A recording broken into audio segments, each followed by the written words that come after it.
salaamaaleykum mbokki auditeurs Sud FM rawatina ñi nga xam ni ñooy auditeurs yu waar wi di leen gërëm bu baax a baax si seen teewaay seen émission tey ji nag comme ni ngeen ko déggee rek si bande annonce bi ñoo ngi waxtaan loo xam ne lu am solo la ndax Sénégal moom doo ne jën rek wax nga lépp ndax jën maanaam napp gi mooy li nga xam ni moom nenn sax li muy dugal si wàllu koppar si li nga xam ne mooy budget Sénégal defe naa moo ëppalee li nga xam ne itam moom lay amee si wàllu ay nit ñoo xam ne dañ see liggéey di si yëngu kooku moom ñoo ngi wax ni sax loolu nekk na loo xam ne léegi passé na million ndax yàgg na bi ñu daan wax nekkoon na lu tolloog juróom-benn téeméeri junne ay nit waaye loolu ay ëpp na ay xanaa ay fukki at ak yu demee noonu donc mu nekk benn secteur boo xam ne secteur bu am solo la waaye mu nekk itam secteur boo xam ni jafe-jafe yi moom du fi di faral di gëj ndax duñ defee nii bii jeex na nga déggaat beneen jóg jamono jii nu nekk dégg ngeen ñuy wax ay affaire u dellu soit si affaire u licence de pêche yi nga xam ni ñoo ngi wax ni Sénégal daf ko bëgg a joxe ñoo xam ni ay entreprise u pêche ñii jógee ay Europe wala ñuy jóge sax ay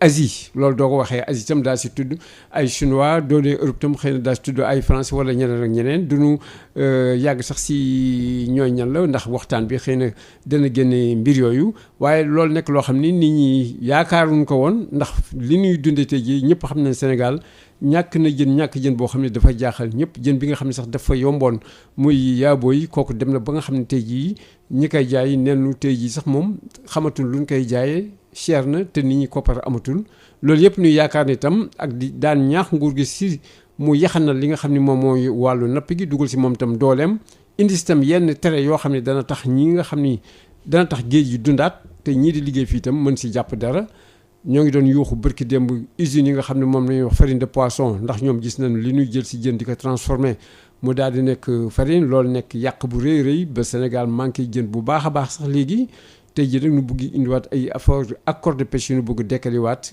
ba nit ñi si nga xam ne ñoom ñoo si nekk di si liggéey seen xel dalul rawatina nag ñi nga xam ni surtout ñooy jëfandikoo jën bi ndax ñooy ñi nga xam ne sax ñoo war jëkk yuuxu du fekkee balay musiba di am si dëkk bi nu dëkkee rek muy corona bi kooku nekk na loo xam ne doy na duñ si buggee nag tiital nit ñi ak waxu accord de pêche kooku dafay indi beneen feebar boo xam ne doo ñu defal naa nga sax mooy raw corona waxtaan boobu nag tey ji fas yéene nañ ko def ak ñi nga xam ni tey jii ñoom ñooy suñu invité kii di Babacar Sarr di secrétaire général bu CONIPAS moom def naa yàgg ngeen ko dégg fii noo am beneen gan bi nga xam ne moom tam mi ngi tudd Mohamed Kandji voilà Mohamed Kandji moom nag moom mi ngi bokk GAIPES nekk moom tam kuréel boo xam ne bu yaatu la ëmb ñu bare Mohamed si yow nañuy commencé ñu lay nuyu bu baax di la bàyyi nga nuyoon teg ñi nga xam ne ñoom ñooy Sud FM ak auditeurs yi. jërëjëf Matar ñu ngi lay gërëm ci dalal bi ñu dalal tey pour waxtaan ci mbiru napp li nga xam ne moo ñu soxal ñun ñëpp maa ngi doog a ñëw ci sa émission bi mais dégg naa ko plusieurs fois ci rajo bi émission bu am solo di wax ci mbirum comme Sénégal béy napp lépp loo xam ne daf ñu ñoral moo fa ñoral askan bi donc ñu ngi lay gërëm ci dalal bi donc xam naa ne mbirum napp bi moom buñ ci duggee rek dinañ la expliquer coow li ko indil mais ñun ay professionnels lañ yàgg ci kii bi def nañ fi plus de 20 ans ci secteur bi gis nañ fi lu nekk waaw donc dafa nekk loo xam ne rek daf ñu jaaxal ñu bëggoon rek waxtaan ak askan bi expliquer leen ban problème bi lan la waxtaan ak tamit ñi ngi ko seqal mais surtout xamal nit ñi ne ñun ak ñi ngi ko seqal administration bi amul benn xarma yàlla ñun ay frères ak ay sœurs lañ duñu ay ennemis dafa nekk rek dañu seq loo xam ne bu ñu gisee des fois ay jàdd yoo xam ne du ci kii ñu toog waxtaan ci. loolu rek la du la neen. voilà beneen invité ma ñëw si Babacar Sarr yow yaa ngi nekk CONIPAS mu nekk interprofessionnel u lépp loo xam ne rek dafa jublu si wàllu napp tey d'abord nu lay gërëm sa teewaay ba pare di la bàyyi nga nuyoon Sud FM ak mbokki auditeurs yi. waaw asalaamaaleykum mbokki auditeurs yi Sud FM ñu ngi leen di nuyu di rafetlu jataay bi di wax Matar d'abord di ko gërëm ci invité bi nga xam ne invitation bi nga xam ne defal nañu ko te sababu invitation bi defe naa mooy li nga xam ne temps yi coow li bari na ci mbirum licence yi te loolu li tax sax coow lu bari li gën a tax mu bari mooy ci période bi nga xam ne dañ ci nekk surtout muy période feebar bi muy coronavirus bi ñu yëkkati ay mbiru licence moo gën a jaaxal secteur bi surtout ñi nga xam ni ñoo féete ci napp gu ndaw gi muy pêche artisanale may fàttali rek ni CONIPAS dafa nekk benn organisation bi nga xam ni dafa lëkkale presque mën naa wax filière yëpp soo xoolee filière pêche ay organisation de pêcheurs ngi ci filière mareyage ay organisation de mareyage ngi ci ak transformatrice bi nga xam ni benn organisation de femmes mi ngi ci transformation bi donc daal mbir mi nekk na li nga xam ni lu xaw a doy waar la te comme ni ko sama frère Kandji waxee rek administration bi am na lu mu yëkkati ci pour ñu vraiment toog waxtaan ci mbiru ay licence mais luy tubaab di wax contexte bi dafa xaw doy waar ba ñuy wootee espèce genre réunion yooyu donc daal ñu ngi encore di wax ni ñun dañu nekk un partenaire de l'État un partenaire de l'administration surtout le ministère de la pêche et de l'économie maritime. voilà Babacar Sy laay commencé question bu njëkk bi tey jii ñoo ngi nekk ci contexte boo xam ni li ñuy wax mbas mi corona bi mi ngi fii dégg nañ nag jamono yi ñu génn sax dafa mel ne sax wàllu pêche bi ci côté boobu am na yu bare yoo xam ne xew na ci mu xaw lii tuuti ak mbirum corona bi tey jii corona bi ñi nga xam ne ñoo nekk ci wàllu pêche bi tey jii naka lañ koy dundee muy ñi nga xam ne demoon na neppi bugg dellu ci waat temps yi déggoon nañ ñoo xam ne dañ doon wax dañ leen confiner Mbour wala ay Ganaye ak yu demee noonu tey jii pêche bi naka lay dundee mbirum corona bi.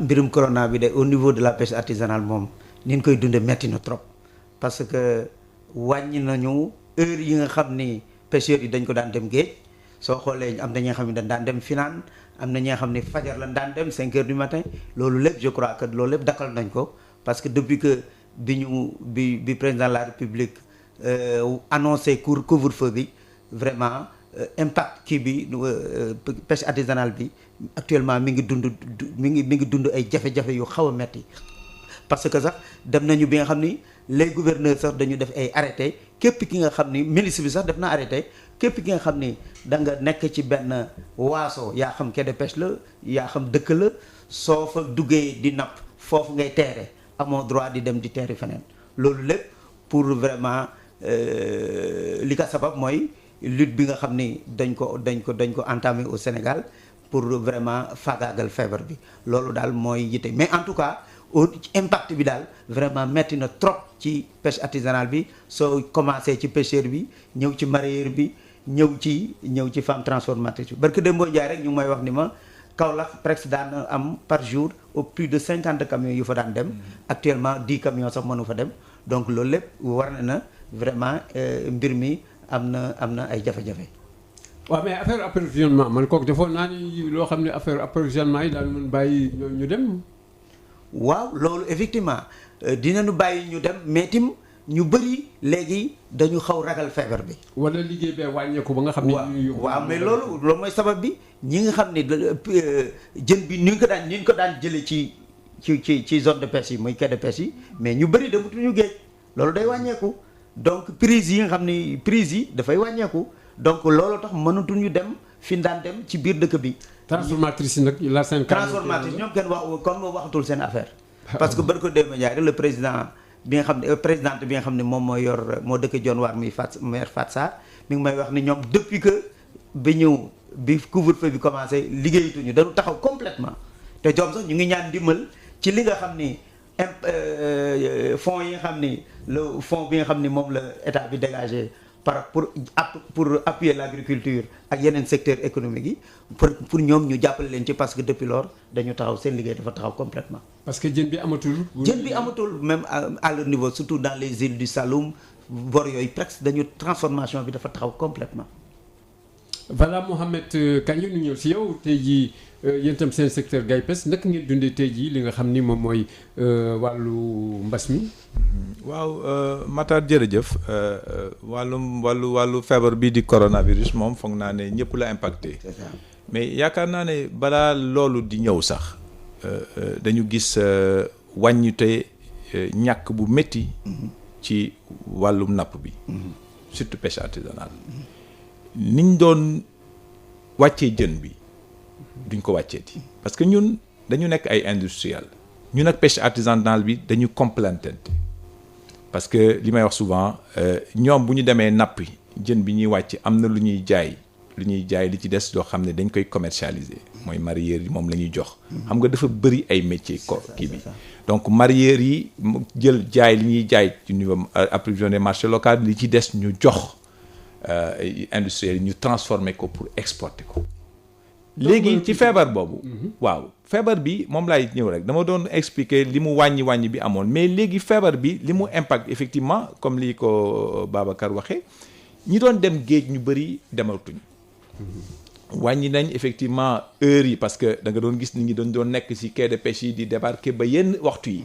mënatuñu ko parce que c'est organisé et loolu tamit c'est normal parce que dañ nekk contexte boo xam ne il faut que ñu def noonu pour éviter feebar bi parce que feebar bi ñëpp ci war a taxaw ñëpp war a adapté wu par rapport ak situation bi pour mën a tug même ñun suñu liggéey dañ koy gis nañ ko. te des fois même ñun li ñuy exporter des fois. marché yëpp presque tëju na mais des fois li as tuut li nga xam ne suñu mbokk yi dina koy indi mareyeurs yi dañ koy jël ci ñoom pour ñu am lu ñu leen jox xaalis parce que sinon du ñu liggéey donc am na sacrifice bu ñuy def même bu fekkee exporté wuñu di nga en matière di nga jënd defar stocké munoo jaay mais pour nga jébbalanteeg sa mbokk mareyeurs yi ak mbokk pêcheur bi parce que kooku da nga koy jox moom tam mu jox keneen donc impact bi fépp la.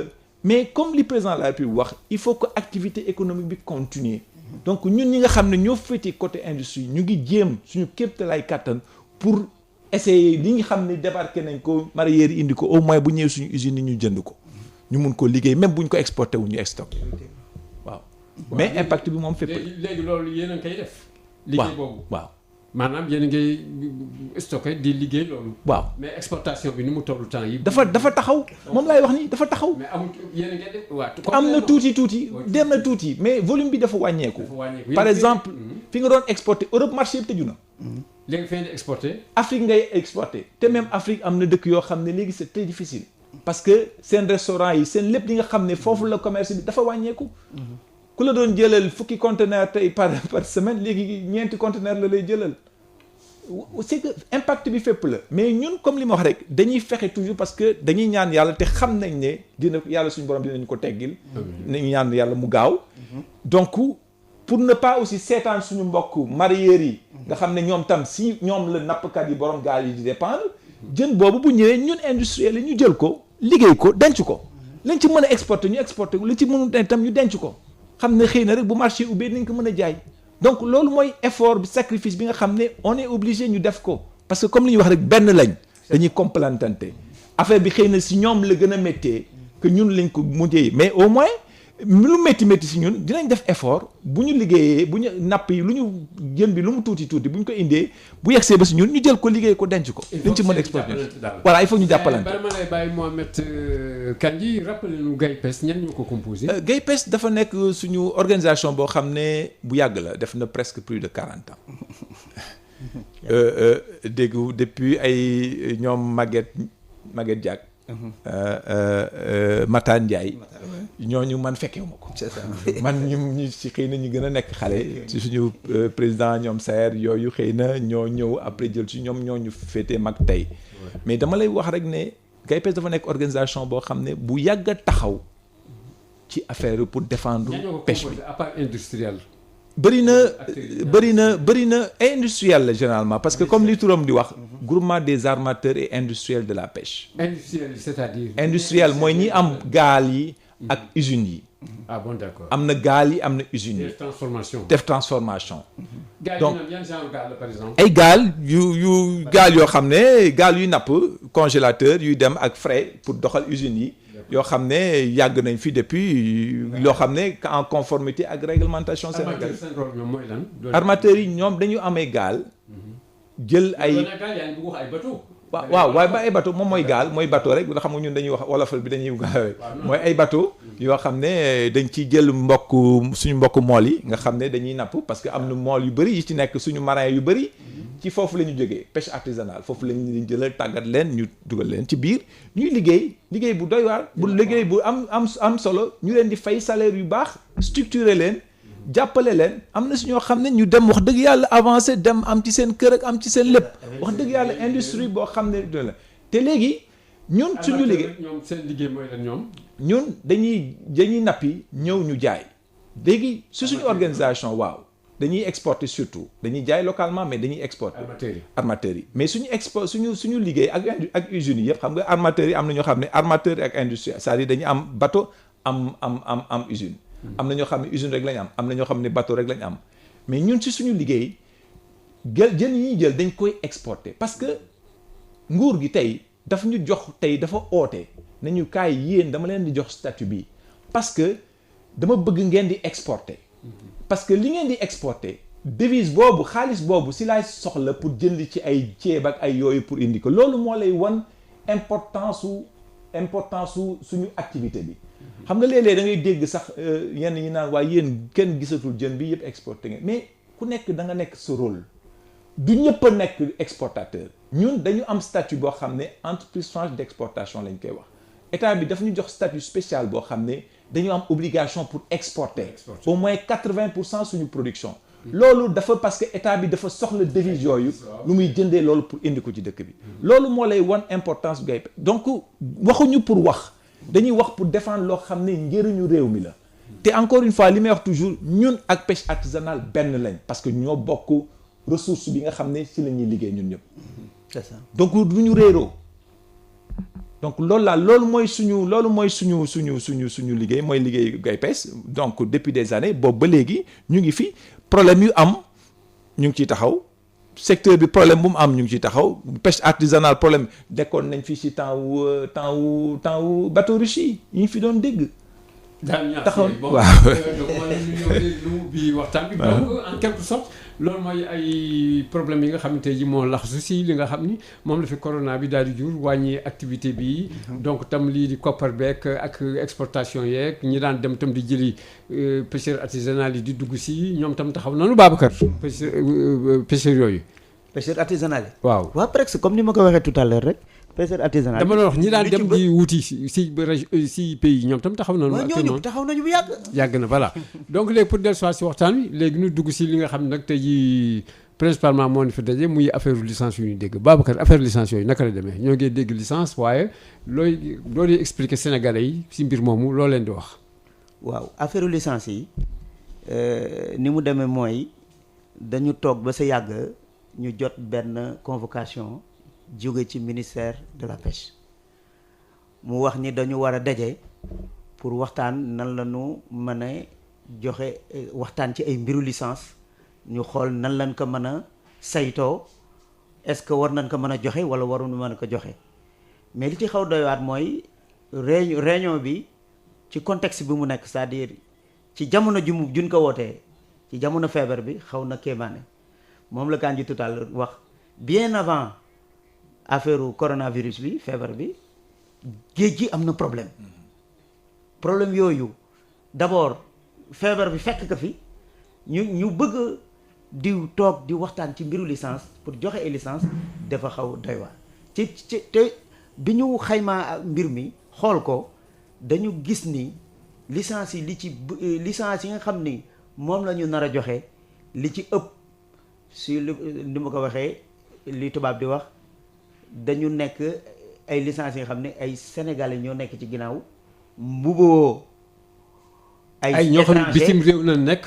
pour ñëw di demander ay licence sax maanaam sénégaliser seeni navire pour ñu ñëw jox leen di seen licence. doone sénégaliser navire ci biir procédure boobu procédure légalisation bi ñun dañu waxoon parce que man ci commission bi laa bokk commission d'attribution des licences di représenter CONIPAS dañu waxoon ni bi fi l'ancienne ministre Aminata Mbengue Ndiaye nekkee dañu waxoon ni dañuy saytu am na licence yu jëkkoon joxe yi nga xam ni code de la pêche bi àndu parce que code de la pêche bi permettre ko te dinañ ci ñëwaat tuuti loolu nag bi mu amee ñu ni nag nañu gëstu loolu leeral loolu te ci biir loolu sax ministre bi demoon na bi fi nekkoon demoon na ba wax ni depuis janvier 2018 ba ci jamono yooyu novembre xaw ma octobre 2019 nañu saytu licence yi ñu fi joxe lépp ñu càmbar ko xool lan moo ci normal ak lu ci normal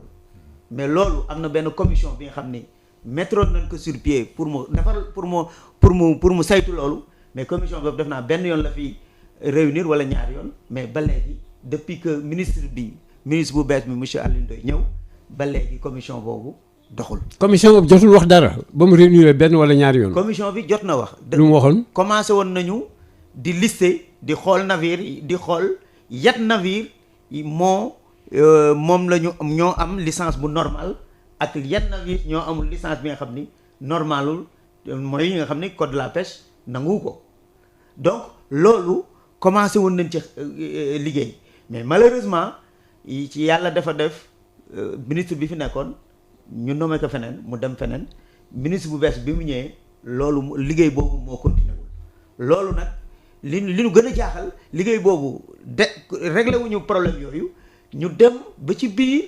ñu dem ba semaine passée ci la ñu woote après ñoo ci digg feebar bi moo gën a jaaxal sax nit ñi parce que ñu ngi wax problème mu ñàkkum jën mi nit ñi suñu déggee ni ñu ngi bëgg waxtaan pour joxe ay licence ay navires yi nga xam ne ay navires étrangers la yaa xam chinois la wala turc la mais boobaa la nit ñi surtout suñu mbokk waa Gaypes yi ci la ñu bind ñoom ni d'accord ñu ci loolu ñun tim en tant que organisation professionnelle représenté li ci ëpp ci secteur bi ñun tim bind nañu le directeur des pêches wax ko ni que loolu kat duñ ci mas d'accord te dañu bëgg ñu tekk ci suuf ñu xaar ba mbir yi jeex ñu toog waxtaan ci.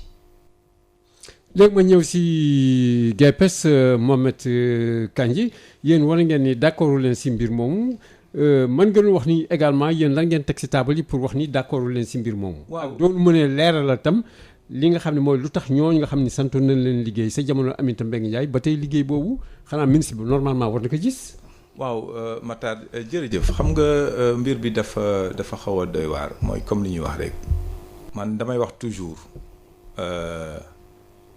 administration pêche dañ fa bëri ay xarit ay doom ñoo xam ne yàgg nañ di tukki di dem fu nekk di réunion pour défendre intérêt Sénégal di dem di négocier ay accords pour njëriñu Sénégal nappkatu Sénégal bi ñu demee ba gis ñun ay professionnels lañ di yëngatu ci kii bi bu ñu demee ba gis yoo xam ne jaarul ci yoon àndul ak code de la pêche dañu dem boobu kenn dégguñu comme li ñu wax rek parce que ay partenaires lañ dañu dem ci foofu fi ñu ko war a waxee ñu ne gis nañu lii ak lii ak lii te kat code bi waxul lii tibu licence bii amul biñ ko waxee comme li Babacar wax. yow tibu licence bi nga wax amul mooy ban licence. dañu defe woon benn licence bu ñuy wax démersal profonde démersal licence de pêche démersale profonde option ñu def ci poisson céphalopode. C'est ça. te boobu tibu licence boobu poisson rek la am te généralement boobu mooy napp merlu bi ñu wax dinañ ci xóotal tuuti ci kanam. bi nga xam ne poisson rek la am poisson la. waaw léegi ñu def poisson céphalopode ñun bi ñu gisee loolu dañu. donc ñooñu nga xam ni par exemple poisson rek la am ñoom ñoo jox beneen bi nga. dañ ci yokk poisson et céphalopode. loo xam ne code bi ci boppam. loi de pêche. bi mu tënk la mbiru pêche mbiru napp mayewu ko. céphalopode mooy lan. maanaam yërëde. ay kooku kenn boolewu ko ci tibu licence boobu. léegi nag yokk ci licence bu. ñu yokk ko ci loolu. léegi ñun bi ñu gisee loolu comme li may wax encore une fois dañu dem ba ci ñoom ñu ne leen lii kat dañu gis ni amul parce que code de la pêche mayewul lii. ñu ne kon erreur la. boo joxee licence boo xam ne amul Babacar kii Matar li xel nangu mooy da nga koy annuler. Effectivement. bon ñu ne njuumte la corriger nañ ko ñu dindi céphalopode bi def ko poisson bon mais avant comme ñuy wax Babacar wax comité boobu muy rëy parce que bi ñu rectification boobu correction boobu defewuñ ko ci kanamu comité bi. réunir nañ rek bon ñun comme li ñu wax rek ay partenaires lañ wax nañ leen lii bon ñoom corriger nañ ko noonu xëy na ñun xalaate wuñ correction bi noonu. mais corriger nañ ko noonu. léegi avant même ñu ñuy confirmer ne parce que mënoon nañu au moins même bu fekkee defuñu ko devant le comité bi ñu commission ñu bind ñu au moins wax nañu la tel corriger nañ ko. mais loolu amul publier ko. voilà ñu publier ko voilà mais comme loolu amul mais. après ça ñu jékki-jékki ñu gis ñu saisir ñu par email wax nañu dañu bëggoon ñu réunir commission boobu attribution des licences pour gëstu xoolaat ci mbiru 56 demandes yu ñu war a joxe. Ça fait 22 ans tamit comme li may wax léegi Matar xëy na maa gën a nekk xale ci pêche bi secteur industriel aujourd'hui mais mosuñu ko gis. mosuñu gis demande bu bëree noonu. 52 waaw dafa doy waar de 52 moom kooku. mais en 52 àddina bi yëpp la. te Matar dafa am lu wax. xam ne waaw mais 52 pour ñan la. mais mooy Turquie ak mais yooyu la. waaw chinois sax ñoo fi nekk daan tal yooyu. 52 licences. waaw àggaleen. léegi. loolu li ma ci jublu si 56 licences yooyu ñun ñaar lañ ci am yoo xam ne ay substitution la. ay substitution du demande yu bees de. du demande. 54 yëpp demande yu bees la waxuma la ay demande yu kii demande yu bees substitution mooy lan mooy da nga amoon licence. nga am sa gaal pour benn raison wala beneen baaxul wala mu am problème nga koy changer ci beneen gaal. loolu yoon daf ko may. mooy substitution mais licence yu bees la ñuy wax léegi. Mais li ma gën a jaaxal li ma gën a tudd Babacar encore une fois dama bëggoon vraiment bii expliquer lan mooy problème bi d'abord par rapport li Babacar wax lan mooy urgence bi parce que période bi nga xam ne ñëpp a ngi jaaxle ñëpp a ngi tiit di ñaan yàlla mu muccal ñu ci feebar bi teggil ñu ko fi nga war a profiter nga war a oote nit ñi pour réunir ci loolu ban urgence la am pour loo xam ne ñii li ñuy demandé pêcherie boobu dañ ko surexploité maanaam dañ ko napp lu bëri ba scientifique yi mooy recherche bi mooy maanaam ñi gëstu ay korot ak yu demee ñooñu impliqué wuñu leen ci dafa am benn centre de recherche CROD moom la ñuy wax centre de recherche océanographique Dakar Thiaroye Babacar kii ab Matar dëkk lu mel ni ndàpp dañ ko war a évaluer dañ ko war a doxal de manière organisée. scientifique yi ñooy doon suñu conseil. c'est ça ñun li ci géej gi xamuñu lan moo ci am ñoom ñooy évaluer xool lan moo am ci géej gi ñu ne la ok baax na am nañ stock bu baax mun nga joxe wala amul stock bu bëri mun nga wàññi bu joxe mais mënuloo jël ne da ngay joxe ay licence yoo xam ne gëstuwuloo laajtewuloo waa recherche. ndax d'accord nañ ci wala d'accord nañ ci ndax Sénégal mën nañu gàdduwaat 52 licences wala mënuñu ko. di jël seen jën di yóbbu. ma indil la ma commencé la tuuti ci affaire u merlu boobu. Union européenne bi ñuy signé seen accord de pêche bi ak bi ñuy mujjee signé 2014 2 licences merlu lañ leen may. lu tax parce que recherche bi boobu dañ ne comme xamuñu ñaata lañ am si jën boobu.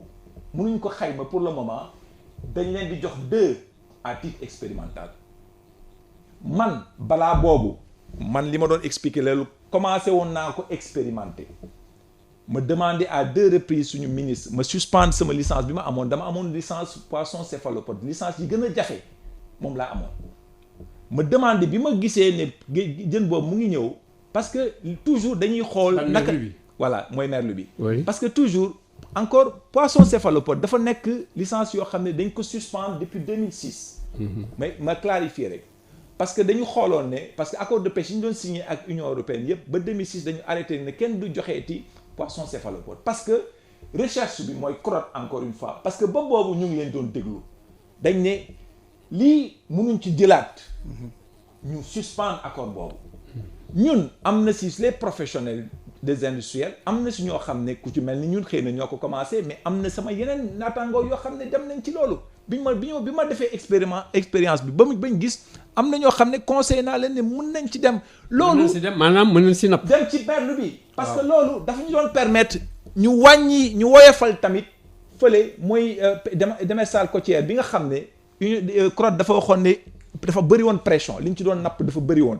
li ñu ci doon tibb comme bii. démersale côtière yooyu doo ko tudd yan jën nga si. mooy poulpe ak yooyu. ay poulpe waaw. léegi comme jën bi merlu bi gis nañ ne Sénégal déjà bokkul woon si suñu lekk duñ ko doon lekk jën bu ñu xamul woon. donc de tudd ban jën ngay tudd. merlu bi jën bu am na chair bu weex la daal bu xaw ma nag tur bi en wolof. maa ngi jéggalu. mais daal dafa nekk jën boo xam ne bu neex la. boo xam ne Europe dañ koy lekk lu bëri surtout Espagne. ñun fii daan ko lekk également. mais xamuñ ko woon bu baax. bëriwul woon waaw baax léegi ñun dañu bokk si ñoo xam ne dañ ko dugal ci marché bi. ñu ne xaaral ñu essayer chaque fois bu ñu doon napp ñu gis ni am na quantité léegi ñu bind ministre bi expliquer ko ne ko gis nañu espèce bii mu ngi ñëw te lii gis nañ ne bu fekkee am na stock bu bëri Sénégal dina permettre yenn gaal yi au lieu ñuy dem si bii nga xam ne dafa liñ ciy napp dafa bëri ñu wàññi gaal yooyu dugal leen ci lii. loolu daf doon te kooku dañ koy napp fii. exactement te non seulement bu ñu ko nappee bu amee quantité. day yokk exportation yi donc xaalis bu dina bi Sénégal di dugal ci napp bi dina yokk. te Sénégal yi tey jii jën boobu ñoom bëgg nañ ko fii. commencé nañ ko bëgg. ah bon ñu commencé ko di ko exporter Abidjan du Afrique ñoom tam ñu commencé ko bëgg. fii tam ñoo ngi see lekk. ñu ngi ci commencé lekk. ah waaw yéen waroon ko indaale bëgg ñu gis ko. waaw léegi jën boobu bi ñu Union européenne ñooy ñu ne leen ñaari licence lañ leen di may pour ngeen expérimenter. après am sama yeneen collègue ma conseillé leen ma ne leen man bi ma defee expérience bi ñaari at yu tegaloo ma bind ne dama renoncer sama licence bële pulpe bi nga xam ne dafa jafe woon mooy pulpe bi waaw pour jël merlu bi waaw noonu laa def ma am sama yeneen collègue ñu ma waxtaanal ma conseillé la ñoom tam ñu def demande bi ñu defee demande ñu ne leen nañu xaar mënatuñu joxe parce que il faut ñu saytu xam lan moo ci nekk ba pare loolu mooy dëgg sax. ñu toog xaar stock bi. ñu toog xaar depuis boobu amuñu benn licence bu ñu joxe ci merlu bi ba foog naa à part amoon na benn bateau bu ko amoon ba daaw jéeg la ñu gis ñu joxe mooy ci licence yi ñu la wax 12 licences yooyu amoon na ci yoo xam ne poisson céphalopode mooy poisson céphalo am yoo xam ne poisson kese la mooy merlu. xanaa Matar balaa ngay joxe. merlu bi na nga laajte waa CRON. waaw ñu ne la fii am na parce que looloo taxoon raison yi taxoon nga joxe nga bañoon ko joxe joxoon ci Union européenne ñaar rek. raison yooyu changé wul. pourquoi nga mën a dem joxe doo 12. 12 yi ñoo leen ko joxoon. mooy ñi ñu joxoon def ci poisson et céphalopode. léegi nag ñu ne dindi nañ céphalopode bi léegi kii bi rek lañ ci def poisson bi. waaw mais il faut citer que 12 yooyu. ay bateau waaw ñooñu laa wax si 12 yooyu ñeneen ko joxoon. waaw ay bateau chinois la ay bateau étranger la yoo xam ne waruñ ci ay bateau étranger la. mais même bu doon sénégalais yi. du yoon. waaw parce que comme li ma wax am naa ay mbokk am na ay collègues sénégalais yu ci demandé ñu bañ. parce que recherche moo wax ne nañu xaar ba saytu ba pare loolu mooy yoon parce que Matar secteur pêche tant que duñu déglu scientifique yi tant que duñu déglu recherche bi duñu dem fenn. waaw mais est-ce que du dañuy def lu leen neex mais non ñoom xam nañ recherche loolu wax yëpp xam nañ waaw problème bi nag stock bi am na temps boo xam ne dañ koy waaw loolu nag wala xam nga nag moo ëpp ñu jënd si joxe mais xam nga nag mais dans ce cas là loolu nag mooy problème Babacar je viens vers Babacar damay dellu soit si yow bien que danaa dellu soit si moom nga fu ma suspendre waxam mais Babacar yéen interprofessionnel ngeen yéen tam yéen li ngeen ëmb dafa bare ay acteurs yu bare mais yéen également ci léegi fi mu tëddalee lii laa domaine boobu yéen nan ngeen ko jàngate si biir interprofessionnel bi ak yan action ngeen di def d'abord nan ngeen ko jàngatee parce que li ngeen di wax yi yëpp xool leen non dañuy wax nii la pour mu leer nañ ñu set wecc li mu kii Mohamed expliqué dafa nekk loo xam ne lu leer la mais seulement du fekkee ne chinois la da ngeen di wax chinois la mais bu ñu tey raay tur yi ak di dem mais du loolu seen kii du faju non les gens il faut leur parler ñu xam li ngeen di wax mu leer nañu. non je crois que leer na. non moom koy leer na laa wax. leer na mais pas d'hésitation. 12 bateaux yooyu la monsieur Kandji wax léegi mais 12 bateaux yooyu c'est des bateaux chinois.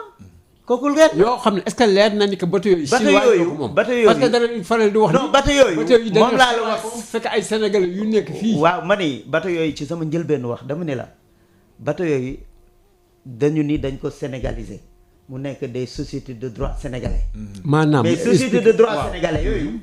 li tax ñu ji dafa am fu mu war a jaar. ci benn procédure normale. maanaam que sénégalais moo war nekk. sénégalais bi. dafa war a am 51%. si capital bi capital bi. moo war a majoritaire. waaw société bi. étranger bi am 49%.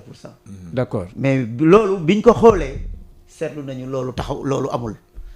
en général sénégalais yi c'est-à-dire am nañu problème au niveau du Sénégal. waaw àggalee loolu amul. léegi lan moo amoon léegi sénégalais yi souvent dañuy ñëw ànd ak étranger bi mbuboo étranger bi. utal ko këyit yooyu. ah mooy c'est écran yi. mais loolu nag y a des problèmes parce que ñun au niveau maa ngi ciy fàttaliku am na benn réunion bi ñu def au niveau de la commission bi am na benn réunion bu mu def mais interpellé nañu waa l'ANAM pour que est-ce que sénégalisation yooyu tegu na ci yoon parce que je crois que c'est au niveau de l'ANAM et la marine marchande. Je crois que loolu ñun CONIPAS commencé woon nañ ci def enquête pour xool ces bateaux là ban pexe la ñu am ban yoon la ñu jaar pour am këyit yi nga xam ni waruñu ko woon am te am nañ ko donc problème boobu posé wu na ci pêche bi. Je crois que loolu il faudra que defoon nañu recommandation. ci commission bi. ni loolu nañ ko leeral.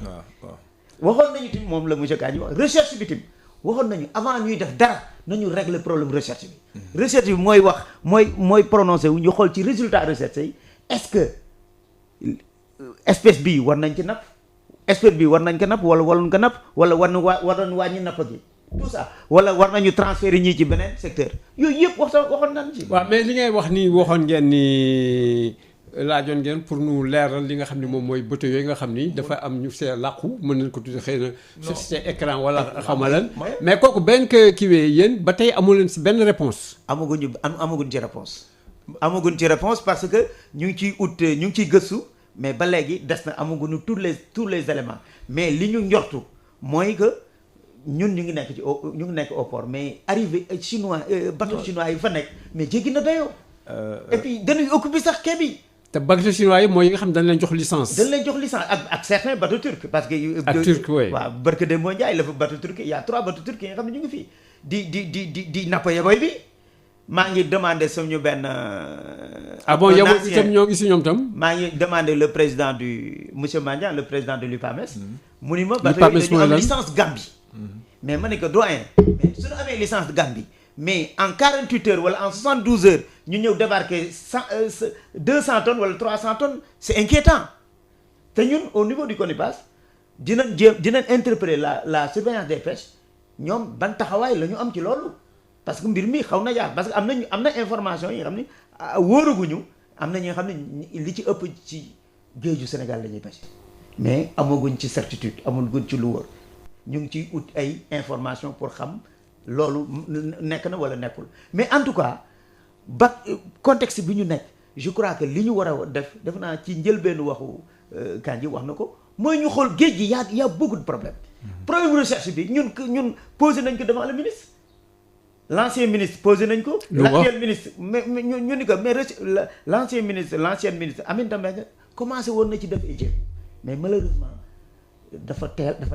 mais ministre bi mu mujjee recevoir wax nañ ko ministre nañu dugal xaalis ci recherche bi may doole CROT mu mën a def ay recherche yu mucc ayib di ñu indil ay résultats ñu xam fan pêche bi nan la demee fan la ñu war a teg suñu tànk mais loolu je crois que loolu prérogative administration bi la administration bi dafa am li nga xam ne moo war a jël ay responsabilités parce que suñ demee ba professionnels yi au niveau de industriel artisanal di def ay di def ay plaidoyer pour que ñu may doole recherche bi mais ça pose problème. Kandji ma dellusiwaat si yow un peu dégg nga ko sànq. bi ñuy wax si affaire bateau turc yeeg et cetera ak licence yeeg làq bi si am ba ñuy wax ñoom. jéemoon nañ touché gaañ mais ba tey amul réponse mais yéen seen wàllu bopp def naa yéen war ngeen am moyen yoo xam ne yéen itam mën ngeen fexe ba am information par rapport à ça que ça soit au niveau du ministère ou autre. mais parce que warul nekk lu lëndëm. non Matar ñun ñoo alerté. encore oui je sais. ñun ñoo alerté. xam nga dama lay expliquer un peu c'est que il faut que suñu mbokku Sénégalais yi ñu comprendre un peu. allez-y. tey gis nga depuis les années début 2000 Indonésie Philippines bateau chinois yëpp dañu leen dàqee foofu. parce que dañu comprendre dégâts yi ñuy def foofu. c'est comme Union européenne également. waaw te encore li may wax rek bu ñu xeeb il faut ñu xam suñu lan lañu am tey ci àdduna bi yëpp côte ouest africaine yi mooy ci côte yi nga xam ne moo fi ëpp jën waaye li ñu dese as tuut ngir yàlla bu ñu nangu gars yi ñëw dugal ko jël ko. sax mais amul dem si nangu xeex lay doon. léegi waaw qu'est-ce mais li ñuy def kañ moom mooy la ñuy def depuis lors combat bi c'est-à-dire mooy lan sensibiliser wax ak ñi autorités yi ñu waxal sensibiliser leen bu leen def lii boo leen ko defee baaxul parce que xam nga Matar lan moo baaxul munoo ñëw ne da ngay jàppale te doo déglu ñi nga xam ne ñoo ciy napp ñooy saytu foofu. waaw te mais li may wax encore une fois. même ñun bu fekkee dañu yaakaar ne on est partisan ñun la recherche la ñu jiital. c'est ça dañ nañu def li ñu recherche wax. mais duñ ko def loolu. dañu def li recherche wax ñun CROD la ñu mais kenn deful loolu mesures yi ñuy jël yëpp yi ñuy signé yëpp récemment demandé wuñu recherche. La recherche n'a pas fait d'évaluation ba depuis 2015 defuñu évaluation loolu du yoon te xanaa balaa ngay joxe ne damay joxe te Matar dafa am loo xam ne dafa tegul ci xel xoolal ñaata chaque année problème yi ñuy am pour am ay licence de pêche pour nappkat yi Mauritanie wala Guinée-Bissau est-ce que xel nangu na yow nga dem ne amuma bay dem outil pour jox ñoom ñu napp ba pare nga nay jox ñeneen ay licence mais ko parenthèse bu ñuy ubbi la rek parenthèse bi ñuy ubbi la xoolal si loolu nga wax. waaw ñi nga xam ne sax affaire pêche intéressé wu leen loolu yenn saa yi daf leen di jaaxal. ñu daal ni boobu ñun suñu géej yi ñuy am ngay dégg mbu fii Sénégal ba xaw ma Casamance partout ba pare ngay gis ñuy rey ay ay Sénégalais. exactement au niveau Mauritanie ba pare yenn saa yi nga toog dégg ñuy wax accord de pêche Sénégal mi ngay joxe ay licence ñu ni mais am na ñoo xam ne question yi ñu jóg posé mais yan façon jël la bokk wala mais lu xew. ndax dafa am bokk Sénégalais yi dañ leen won ni que yéen du ngeen duggee si géej gi seen jën yi dootu leen gis léegi tubaab bi ak seen bëtu ñoom rek ñoo ko war gis on comprend pas. mais kooku bëggoon na nag ngeen. mais ñu askan si bu wax parce que kenn comprendre. Matar ñun loolu la ñuy interpeller toujours suñu njiit yi. yow sànq jën bi nga doon wax léegi kooku nekk na jën bu bees fii. mais moo xam dañ koy lekk merlu bi xaw ma. mais kooku ñëpp war nañ ko mën napp. mais ma ne la mais bañ a bon des fois xëy na profane mais gaal yi mun nañ ko napp au moins. am na gaal yi koy napp. dans ce cas là où est le problème pour ñeneen ñi luy wuti Mauritanie donc du fekkee ni gaal yi fii mën nañ ko napp. mais non xam nga du problème xam nga souvent ñiy dem Mauritanie ñoom petit pélagique bi la ñuy. waaw mais waaw du ñu toogee napp ñu toog na. mais encore une fois rek xam nga li tegul ci xel rek mooy li ñu wax léegi. waay munuloo ne amuma bay outil. ba pare di joxe parce que ka lay may sax. Mauritanien wala Bissau Guinée duñ la may sax parce que da ngay fay. mais dinañ ne mais ñii. duma ko nangu duma leen joxeeti bu fekkee ñoom amuñu fayda bay jaay seen géej bay seen géej gi man duma nangu ñu caaxaan noonu seen géej. mais Gaye Pes yéen dama leen bëggoon poser léegi benn question particulière sànq laaj naa leen ñoon ñu composé Gaye Pes ngeen am na ay armateurs ay industriels et cetera même du fekkee ne dana argué wu le fait wala sax mu nekk dëgg ñu ni bon am na profondeur yoo xam ne xëy na ñun suñu ay logistique yu ñu amee mënu fa àgg ak gaal yeeg wala yu demee noonu yooyu mën nu napp xeetu jën yooyu mais yéen à votre niveau. war ngeen xanaa mën dajaloo je ne sais pas cette banque yi wala ñan yoo xam ni daan leen jox ay yenn instruments yoo xam ni daa ngeen ko jox ñi nga xam dañ leen di nappal wala. Matar da nga ma foog naa dafa am loo déggul ci li ma wax. xam nga dama ne la. bu doon tey ñun tëjuñu napp yo mooy licence yooyu mooy pêche démersale côtière wala merlu bi ñun gaal lu ñu war a indi pour ñu napp ko nañ ko indi. Attends. yow donc da nga wax dafa am benn xeet napp boo xam ne dañ ni ñii rek ñu ko war def Sénégalais yi duñ ko def. ma ne c'est-à-dire xam nga dañ ne du ñu joxe parce que xamuñ woon saytooguñ ko woon. waaw ba pare ñeneen ñoo ngi koy napp. loolu la ñu wax. waaw mais non kooku naka dugg si. loolu nag moo am Matar. parce que loolu saytoogul ba pare nga koy joxe. loolu moo am nag.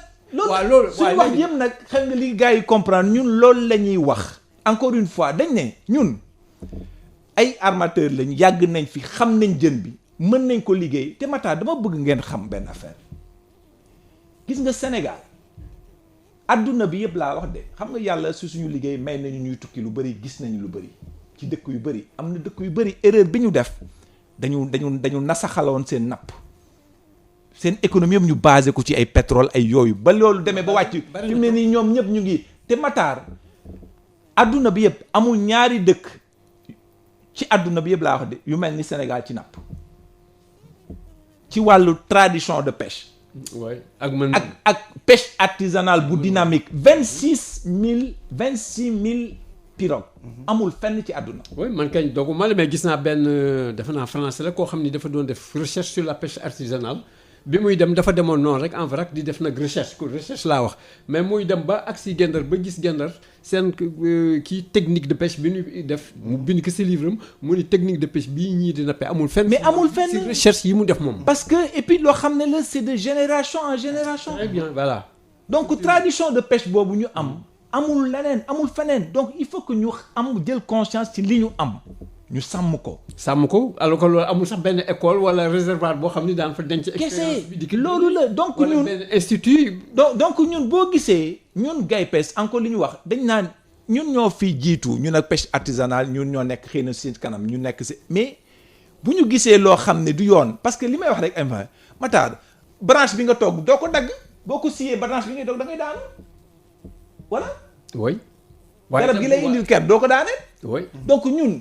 bu ñu recherche waxee ne leen merlu bi kat comme saytooguñ ko mënaguñ leen jox xaar leen ba ci kanam ñu saytu ko booboog léegi CROD deful recherche deful évaluation ñu jékki-jékki commencé joxe mais ñun.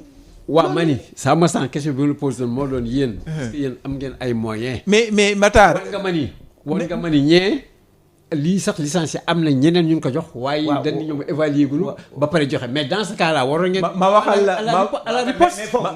mais Babacar bëgg naa intervenir. mais Babacar même yéen qu'on passe à votre niveau. je crois que ni leen état bi waroon accompagner dafa des.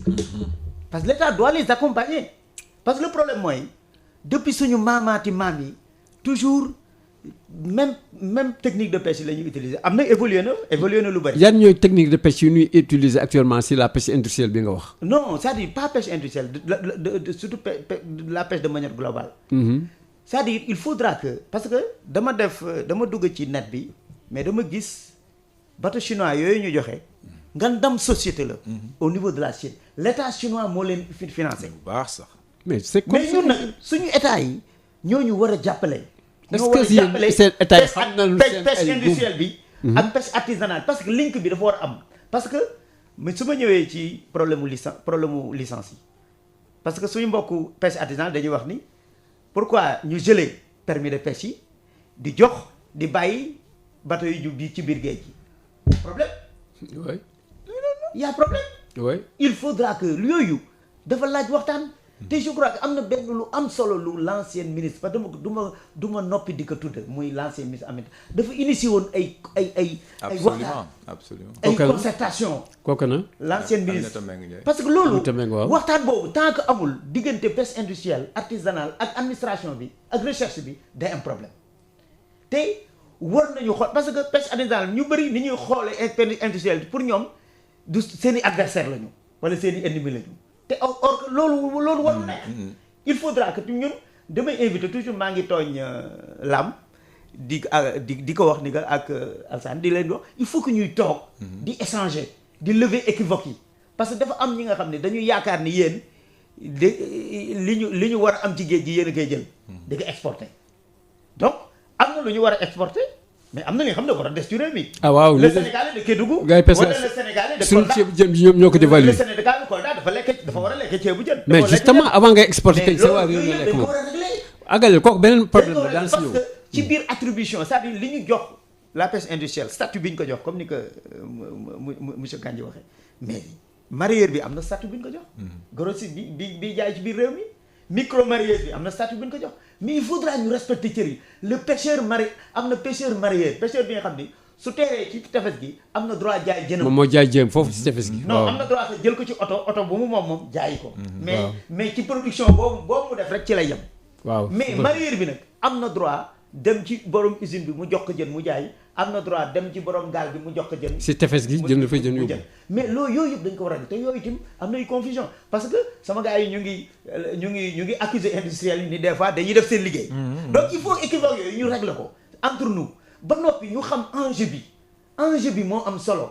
enjeu bi di lan. enjeu bi mooy dañu war a dooleel et la pêche artisanale et la pêche industrielle ñu lëkkaloo. war a mën a parce que am na ku ko wax am na ku ko wax barki démb ni pourquoi ñuy jël jën bi de manière brute di ko exporter. mais loolu war nañ ko dépasser. il faudra ñu dem ci transformation bi. tout à fait. mais transformation sañu bokk pêche artisanale yi. toujours loolu laa leen di xase nee naa leen il faudra que ñu dépasser. waaw mais continuer daal ñu transformation continuer si li nga doon wax léegi si li nga xam ni. pêcheur bi nekk à la base moom la gisee un peu. ki nga xam ni mooy mareyeur bi bon kooku. kooku pêcheur bi à la base bi lu muy gisee industriel yi rek. mooy am na non xam nga mareyeur yi wala pêcheur bi ñoom ñu ngi parce que soo xoolee ñoom ñoo nekk ci suuf ñoom ñooy producteurs yi. ñoom souvent li ñuy am ci jën bi bariwul noonu. malgré mi ngi tane. mais c'est toujours comme ça waaw. mais ñooñu tamit il faudra que ñu xool nan la ñuy def link.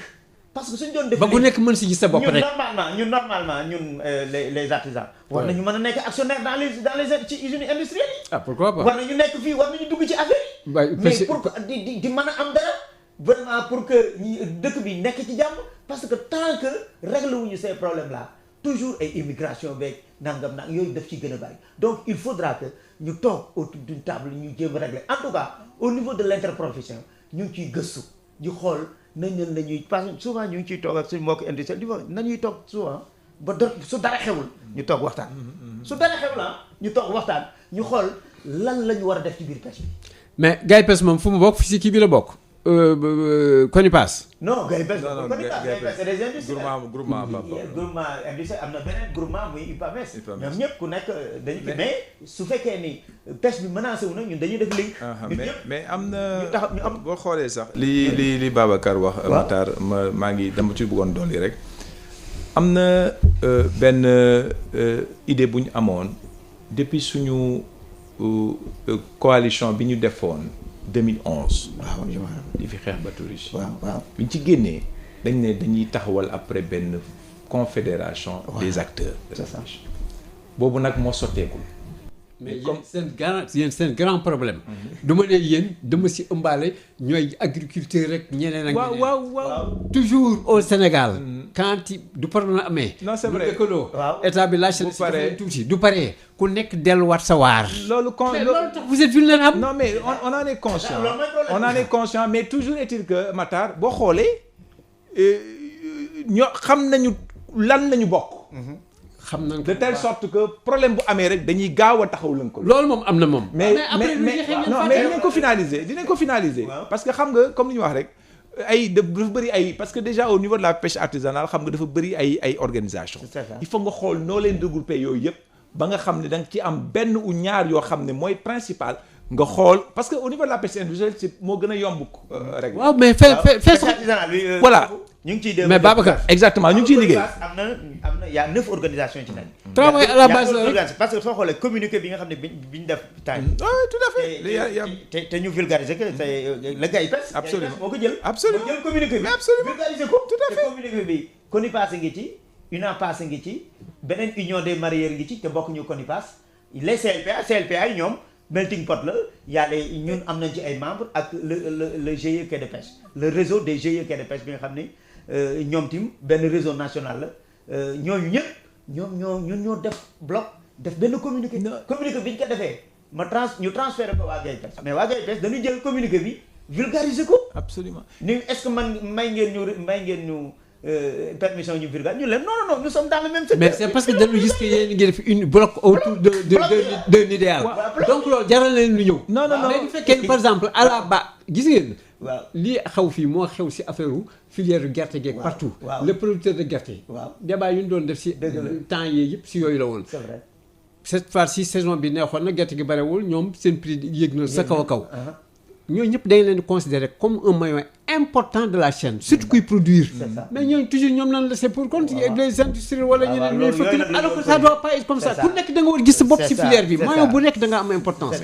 pêcheur bi tam même chose mais base yi bu fekkee ne di leen fa dem pour di waxtaan ak ñoom ñu wax na ay CLP wala yu ñu dem noonu ñoo ngi fa mais il faut que tam également nous rassembler leen jëm réunir au moins 3 wala 4 kii yu mag a mag a mag sauf que tam du ñu jege je ne sais pas GAIPES wala ñeneen daan am force de mais état bi conscient na yooyu yëpp si yooyu bu fekkee dafa gis faiblesse yooyu yëpp mais lu ko neex lay def te du leen si mën dara. mais xam nga secteur artisanal bi li ko wuutaleeg industriel bi bëriwuñ am nañu niveau d'instruction bu très élevé ñoom bokk par rapport ak secteur artisanal bi c'est niveau d'instruction des fois. mais am nañu xam-xam liggéey bi de. des fois niveau d'instruction bi dafa.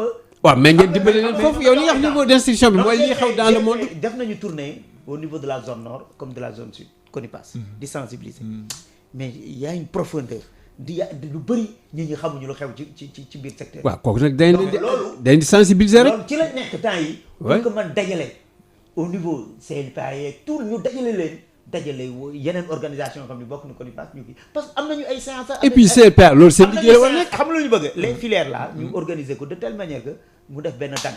du leen ko organiser wu du def dañuy ñëw CONIPAS gars yi pes mais ñu toog waxtaan mais ñu régler suñu problème. waaw mais Matar ma bëgg rek egg si foofu ñu ngi ci jëm ñu ngi ciy dem. waaw xam nga comme li ma wax rek il faut pas Matar 26000 pirogues dafa bëri. dafa bëri. pêche artisanale bi am Sénégal amul fenn ci àdduna. donc organiser ñooñu yombul. c'est très difficile. mais ñu ngi ciy liggéey mais boo xoolee rek rapidité bi nga xam ne teel nañu retrouver wu. coordonné moo lay wan ne ñu ngi liggéey ensemble. c'est ça. xëy na dañu officiel kiegul concrétiser gul organisation bi ñu war a bëgg a def. coordination boobu. mais ñu ngi benn lañu. ñu ngi ci. du ñu réeroo. il faut ngeen dem base ba de. loolu parce que xam nga. base bi lu mu bare. seet pay wala xam ne war nañ leen mën dugg wàcc fa di dem. parce que ñooñu force de frappe bi nu am c'est extraordinaire. loolu lañ leen bàyyi seen loxo ñoom ñu régler ko ba nga xam ne dañuy génne les organisations ñaari organisation principales yoo xam ne dañuy ñëw nag remonter ñu jànkaloo ak pêche les industriels muy Gay Pêche ak UPAMES ñu créer benn confédération boo xam ne pêche acteur de la pêche yi voilà donc loolu ñu ngi ciy liggéey waaw loolu ñu ngi ciy liggéey mais dama la bëgg xamal rek ne dafa nekk loo xam ne suñu pêche artisanale moo dynamique c'est très dynamique mais encore une fois ñu dellu si ci lii bateau yi ciblé. boo xoolee petit pélagique bi moo ci ëpp. c'est vrai.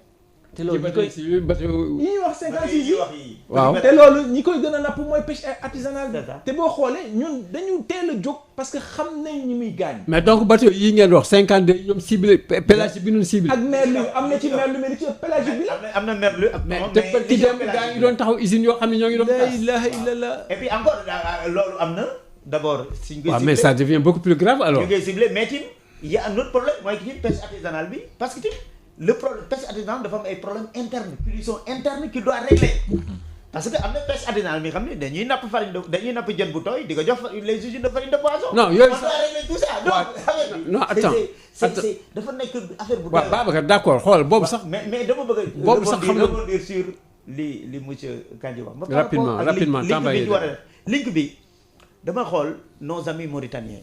pêche artisanale pêche industrielle nii lañ def. absolument. nii la lan. nii benn la. ah ngeen def benn. ñun nag suñu problème comme ni non c'est pas facile parce que contexte yi bokkuñu 26000 pirogues dynamique bi filière yi dafa bari am ñi nga xam ne lu nekk pêche artisanale am ñi nga xam ne. ñoom dañuy def pélagique bi la.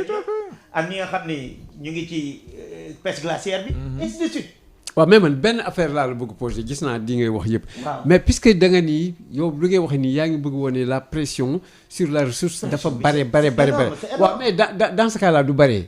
comment également ngeen mën di seetaane nguur gi di joxe yeneen licence d'autant que fii si biir déjà dafa bëri. waaw seetaan ñun waratuñu mais pour rappel. mais bi ñu fi mujjee def commission bi ñu fi mujjee def bateau yi fi ñëwoon yëpp 75% de leen rejeté. mais absolument commission bi leen rejeté. mais bi ñu fi mujjee def man bi ma mujjee assisté. commission. kooku c'était quand en quelle année. non ci 2019 bi la. 2019 je crois que c'est octobre ou novembre. rejeté nañu 75 kii. 75% lépp dañu rejeté parce que ñi ñu accepté mooy armement sénégalais yi. non yooyu rek la ñu accepté. te ay renouvellement la mais dañ ko rejeté. te yéen armement sénégalais yooyu nga xam ne moom lañ. commission bi tamit il faut ñu xam attribution commission bi c'est une commission consultative le dernier mot appartient au ministre. oui. il faut ñu xam loolu ñun dañuy étudier rek ni lii d'accord ñu lii d'accord ñu il appartient maintenant au ministre soit mu d'accord ci li ñu wax soit mu bañ ci d'accord mais li ñu bëgg mooy mu d'accord ci parce que ñun ñu ngi xeex pour que commission bi nekk une commission délibérative mu bañ nekk commission bi xam ne lu mu wax rek loolu la ñun loolu la ñuy xeex. waaw boobu de moo gënoon moom. génn ci ministre bi indépendance. voilà pour mu gën leer. c'est ça. xam nga Baba xam nga ak Matar boo jëlee ay ponkal ay ñoo xam ne seen xel dafa màcc ci loolu. ay responsable ñu ngi réunir leen ci commission boobu. dafa rafetul sax. nga yemale seen liggéey boobu yëpp. ci juste consultation. c'est ça. il faut que liggéey boobu ñu def. mu am lu mu. commission indépendante. exactement boo xam ne dafay am pouvoir de décision. mu am njëriñ. parce que ils sont éclairés il y a des scientifiques il y a yëpp. te au-delà de commission boobu pour man Matar commission boobu sax avant dossier di fay yegg si. dafay nekk loo xam ne dossier boo xam ne dafa ciblé espèce yoo xam ne. recherche bi daf ne kii duñ ci jox. dossier boobu sax warul yegg si commission. warul yegg si commission. donc encore une fois loolu moo ñuy delloo encore une fois si recherche bi. c'est fondamental. dafa am solo. il faut que ñu delloo si suñu xel ci loolu pêche bi munuñ ko defar tant que dégluwuñu chercheurs yi. bon léegi ma ñëwaat si Tamba ngi daw dellusiwaat un peu si li ñu doon wax léegi si les kii 50 yi nga xam dañ ko bëgg jox yeneen bateau te ngeen ni kooku pélagique rek la ciblé kooku moom dafa doy waar bu parce que man defoon naa sax yeneen yi nga xam ne danañ wax ni mënuñu ko napp mais li nga xam ne kooku fii suñu gars yi ñoo koy napp mais kooku kenn waru ko joxe. non merlu ak pélagique rek la ciblé pratiquement. 50 yi. 54 yi. nee naa la 56 yi. ñaari substitution mooy li ma expliqué léegi. ñu amoon licence ba pare di ko changer ci beneen. loolu kese gaal bi li ci des entre pélagique yi la ak merlu bi. am na ci benn boo xam ne foog naa pêche hauturière la mooy espadon melon kii ak thon yooyu la mais majorité bi ñaar yooyu la. te ñaar yooyu mooy li ma la wax léegi benn bi merlu bi crotte ci boppam moo la c'est-à-dire loolu tax joxewuñu woon loolu. nee na buñ ko laal bareegul. parce que xamaguñu saytooguñu ko. moo taxoon ñu jox Union européenne ñaar kese pour expérience. c'est ça. Sénégalais yi bateau sénégalais yi ko am foog naa 4 lañ weesuwu ko. nga xëy suba teel. d'accord naa kooku wax nañ ko pare. évaluation li ñu joxoon. pardon Babacar question bi may posé. du bëgg mën nga jël question bi li ma wax léegi. waaw du ma leen dégg bu baax a baax dafa mel ne ki nga xam ne mooy ndey mbili gi crotte. te amee affaire recherche. moom dañ ko tënk ba nga xam ne mënul def benn mouvement pour wane pour même di waxee sax lii faale wuñu lu mu wax moom dafa mel ne dañ ko tënk bëgguñu sax mu jóg. ba pare dañuy wax ay affaire recherche surtout jamono ji nga xam ni nee na léegi wóor na avec corona bi li mu kii nit ñi nañuy def seen ay recherche seen dëkk si produit yëpp. pour am au moins seen souveraineté alimentaire. te Matar dama la bëgg rek. mais Babacar du fekkee. non dama xam lu ma ci bëggoon sànni rek. ci crotte boobu encore. dama bëggoon la rek xamal ne. crotte dafa nekk organisation bu am solo. boo xam ne waxuma la Sénégal de ci àdduna dañ ko naw. gis nga li ma doon wax léegi si suñu liggéey yàlla daf ñu mel ni dañuy dem ci yenn dëkk yi. gis nga dëkk yi nga xam ne dañu nekk fii di ko solliciter. crotte di leen defal suñu chercheurs di leen defal liggéey boobu saytu si seen géej gi pour xam lan la ñu am ñu fay leen ñu defal leen ko dafa bëri. pour wan la rek ñi fa nekk nit ñu tàggat la nit ñu xarañ lañ dañ leen war a déglu bu ñu leen dégluwul fan ngay yow mënuloo xam nga géej gi dafa nekk benn gaal rek dafa mel ni la pêche benn bateau rek buy diriger boo xam ne il faut nga déglu capitaine bi ki yore bu sol bi moo lay wax ne la fii am na wala fii amul mais sinon da ngay piloter à vue. pilotage à vue. est-ce que am na léegi xam nga crotte. crotte est-ce que am na une certaine indépendance. attends benn question crotte est-ce que am na une certaine indépendance d'abord. non crotte il dépend des ministères. ah voilà c'est un peu ça. Agriculture ak il dépend. waaw mais même je crois que maa ngi fàttaliku am na benn rubrique bu ñu réservé woon crotte chaque année ci budget ministère. tout à fait budget ministère tout à fait. mais loolu masuñu ko jox ça pose problème. pour la recherche. pour la recherche. encore wax nga sax crotte y a l'UEPA au niveau de l'université. non tout à fait. y a ñoom itam. l'UEPA lan mooy fonction am. ñoom dañuy def recherche ci kii bi. c'est affaire aquaculture et cetera. ak tim ci wàllu géej gi. géej gi également oui. xayma géej gi tout ça. dëkkuwaayu jën yi tout ça espèces yi tout ça yooyu yëpp ñu ngi koy def mais amuñu moyen. est-ce que am na ay rapports yu ñuy def. am na ay rapports mais amuñu moyen comme ni ko. mais fan war a àgg fan war a àgg des fois dañ leen di solliciter sur le plan international ñu dem defi ay études jaar ñëwaat maa ngi fàttaliku am na benn je crois atelier bu ñuy y a un technicien du crotte. di ma expliquer l'ancien directeur du crotte mu ni ma ñoom ñoo jàngal IMROC au niveau de la Mauritanie. mais bien sûr ñoo leen ko ñoo leen bien sûr ñoom ñoo fa nekkoon. Émirats mooy ci recherche bu Mauritanie. au niveau de la mais oui. te ñoom ils ont des moyens extraordinaires. Mauritanie oui mais ñun à ce niveau ñun dañu leen rawoon mais à ce niveau dañu dem ba bàyyeeku. ah bien sûr non. donc il faudra que vraiment.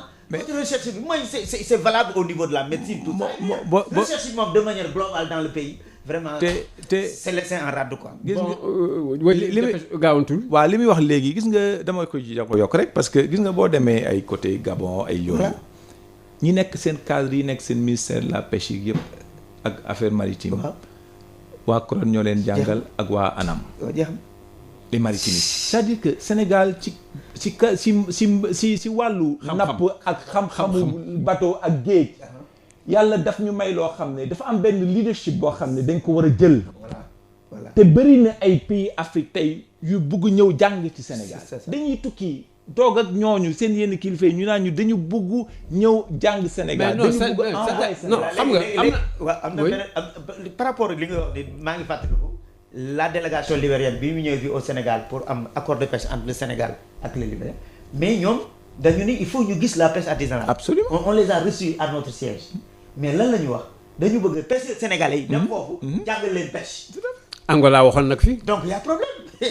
waaw mais man lu ñu jaaxal yéen toujours dans n'importe quel domaine boo xam ne dafa am problème rek da ngay dégg les acteurs di wax nii waaw adduna bi ñun ñoo fi dàqal yi dañuy solliciter fii dañuy kooku moom dafa nekk langage boo xam ne kenn waratu ko sax wax ndax toujours wax waaw yéen nga waxee ba pare ngeen jël ndax lu muy jëriñ yéen ñëpp soxla na leen te seen réew zéro. waaw bon nag bàyyi leen boobu. non xam nga bon léegi non may leen ma ñëw si benn problème bu concret boo xam ne amoon na fi mais est-ce que mën ngeen waxal monsieur Kandji Gaye parce que affaire maanaam licence yi nga xam ne moo fi amoon si licence de pêche russe la xaw ma Sénégal 92 kooku naka la demoon affaire boobu si gàttal. waaw xam nga Sénégal 92 encore une fois. c'est le grand flou ba tey xamuñu si dara. mais xam nga rek li may wax rek encore une fois.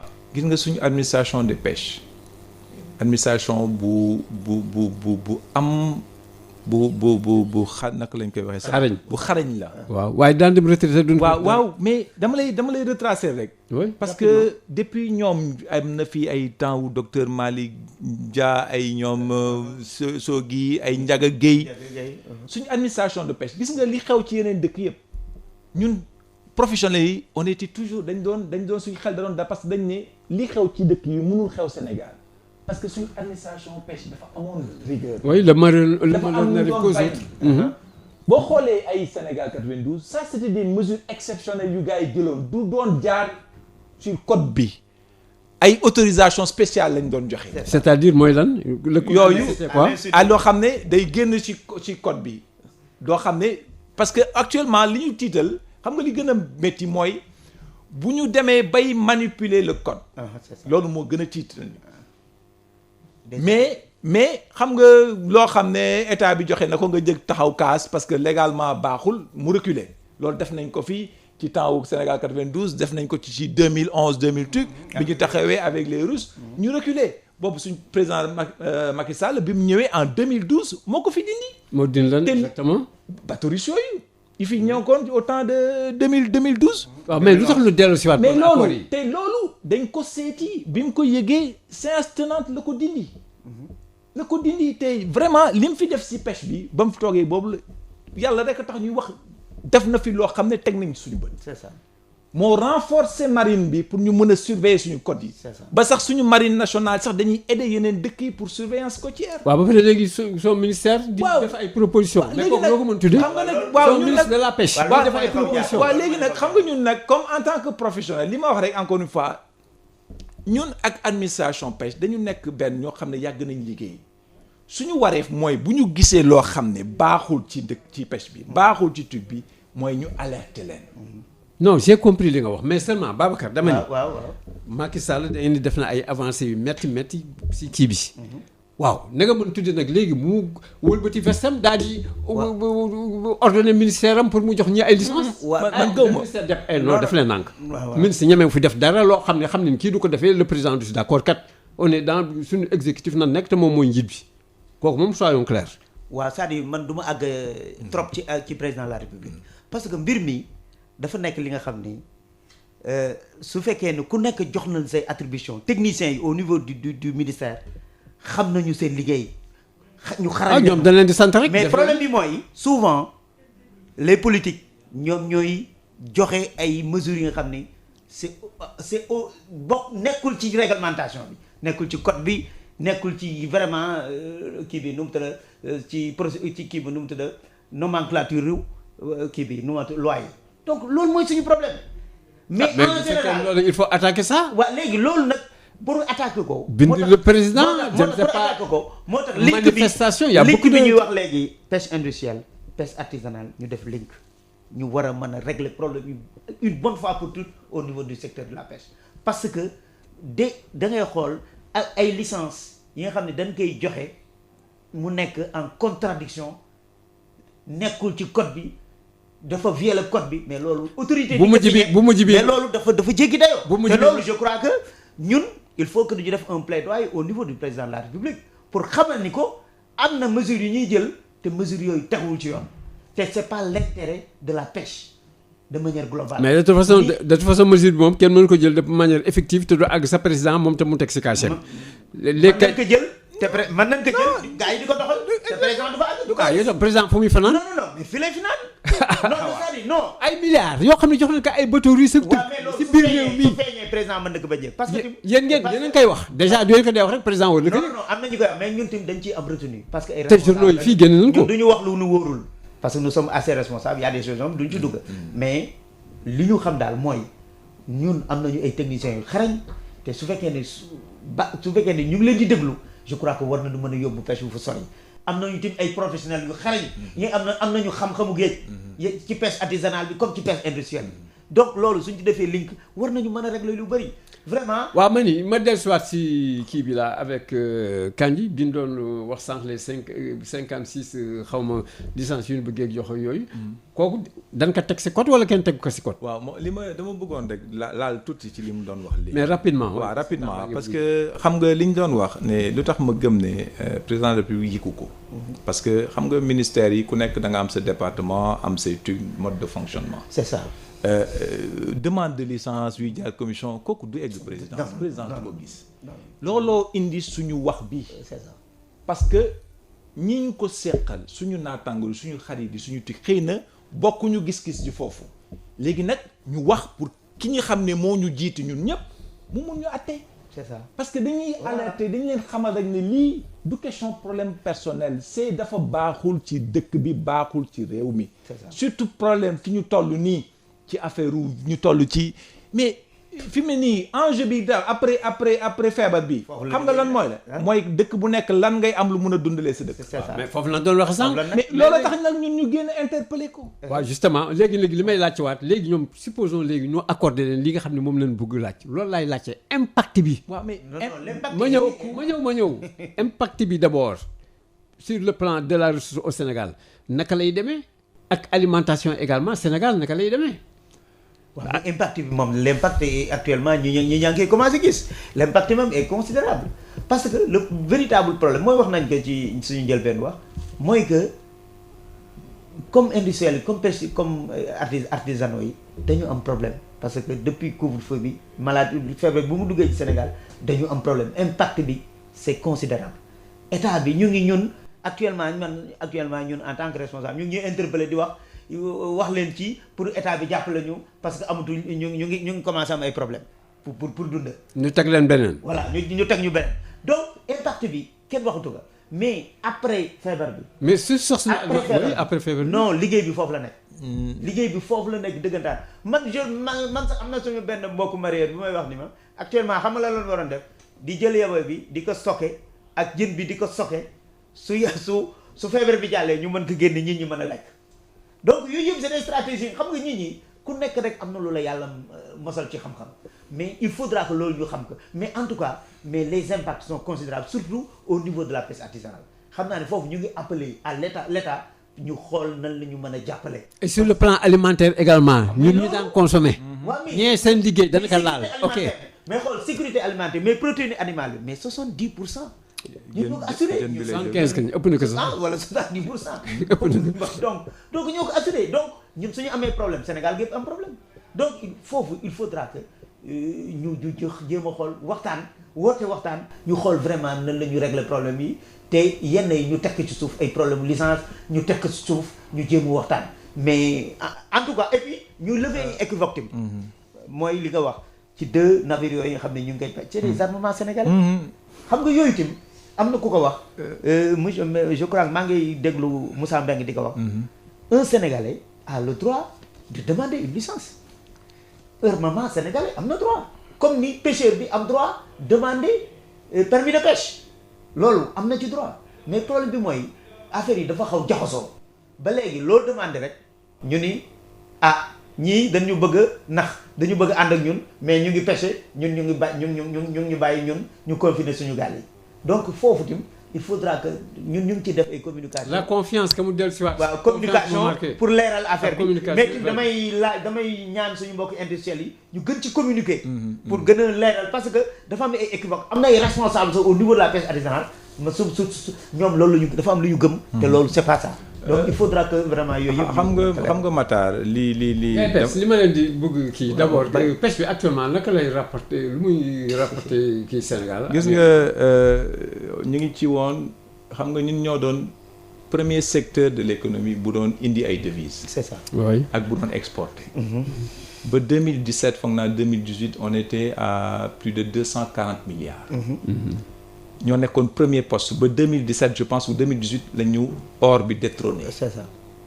mais ñun ñoo nekkoon or premier. moom mi ngi si ñaata. or bi je pense que jegewuñu ay 300. si àgg nañ foofu. mais ñun en tout cas ci la ñu détrôné mais dafa am rek lu ma bëggoon voilà lu ma bëggoon dolli rek tuuti ci li Babacar wax.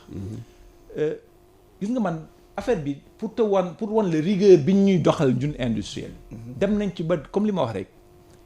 contrairement ak li Babacar wax nekkul ne sénégalais bu nekk boo demandé licence non d'accorduñ ci loolu.